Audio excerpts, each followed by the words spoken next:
ဖြစ်တယ်လူငယ်တွေပဲပြောမယ်လူငယ်တွေခင်ဗျားတို့လူကြီးတွေနားလဲဖို့နေကိုမစောင့်ခင်ဗျားတို့လူကြီးတွေနားလဲနေတဲ့အကြောင်းဘာမှမရှိခင်ဗျားတို့လူကြီးတွေဘလို့မှနားလဲပြနိုင်မှာမဟုတ်ဘာလို့တော့ခင်ဗျားတို့ကြီးပြင်းတဲ့ခင်မှာသူတို့မကြီးပြင်းအောင်သူတို့ခင်ကတကယ်အမှောင်ခင်တကယ်ဆက်ဆက်ရရှားပါတဲ့ခင်တထေးအိမ်မှာပဲကျိုးဖုန်းလိုင်းဖုန်းရှိတဲ့ခင်အဲ့ရနေမှာတပြေးပြေးနဲ့အသက်အရွယ်ရှားပါတဲ့ခင်တစ်မျိုးလုံးမှာစိုက်ကယ်2စီးတစ်မျိုးလုံးမှာစပိန်5-6စီးတစ်မျိုးလုံးမှာ family ကားလေး2စီး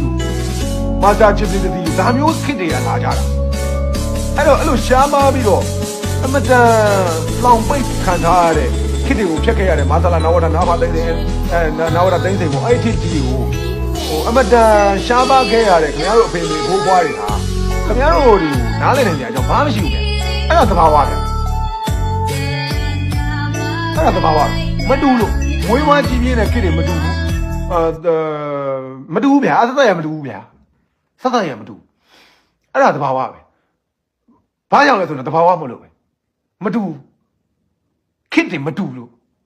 ဒါကြောင့်လူငယ်တွေခစ်လူငယ်တွေခစ်လူငယ်တွေခစ်လူငယ်တွေခစ်လူငယ်တွေခစ်လူငယ်တွေခစ်ခစ်ခစ်ခစ်ခစ်လူငယ်တွေခစ်လူငယ်တွေခစ်ဆိုတဲ့တကယ်လို့လူတိုင်းပြောတတ်တယ်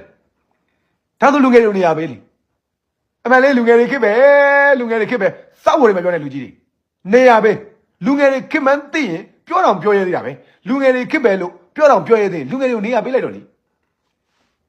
လူငယ်တွေခစ်ပဲဟာခင်ဗျားတို့ခစ်မှာမဟုတ်လားခင်ဗျားတို့ခစ်ကပြီးသွားပြီခင်ဗျားတို့နေခဲ့ပြီခင်ဗျားတို့ခစ်ကိုခင်ဗျားတို့ဖြတ်တန်းခဲ့ပြီခင်ဗျားတို့လူငယ်ဘဝတွေကိုခင်ဗျားတို့အချိန်ဖြုံးခဲ့ပြီခင်ဗျားတို့လူငယ်ဘဝတွေကိုခင်ဗျားတို့အမောက်ခစ်မှာဖြတ်တန်းခဲ့ပြီလူငယ်တွေခစ်ဆိုရင်ခင်ဗျားတို့လူငယ်ခစ်ကိုလည်းခင်ဗျားတို့ဖြတ်တန်းပြီပဲဒီနေ့လူငယ်ခစ်ကိုလူငယ်တွေကိုပြည့်ဖြတ်တန်းပေါ့လူငယ်တွေကိုမချုပ်ကြနဲ့လူငယ်တွေကိုခင်ဗျားတို့ပေါင်ကြားရရှိတယ်ပဲမြင့်လောက်ရှိတယ်ဒစ်နဲ့လူငယ်တွေကိုရှော့ရှော့ပြီးတော့မလွှမ်းမိုးတဲ့လူငယ်တွေကိုမစိုးမိုးတဲ့ခင်ဗျားတို့ပေါင်ကြားရရှိတဲ့အမေပေးတဲ့လက်တစ်ခွက်လောက်ရှိတဲ့ဟာနဲ့လူငယ်တွေရဲ့ဘဝကိုမချုပ်ချယ်နဲ့မလွှမ်းမိုးတဲ့ပုံမသွင်းတဲ့လူငယ်ကိုမွေးထားတဲ့သားသမီးကိုပုံသွင်းတာဟာလူတယောက်ကိုကို့ပေါင်ကြားရှိတဲ့ပဲမြင့်လောက်ရှိတဲ့ကို့လိန်အင်္ဂါလောက်ရှိတဲ့စောက်တွေးခေါ်တဲ့ပုံသွင်းခြင်းသည်လူခွင့်ရေးကိုအင်မတန်ချိုးဖောက်ခြင်းဖြစ်တယ်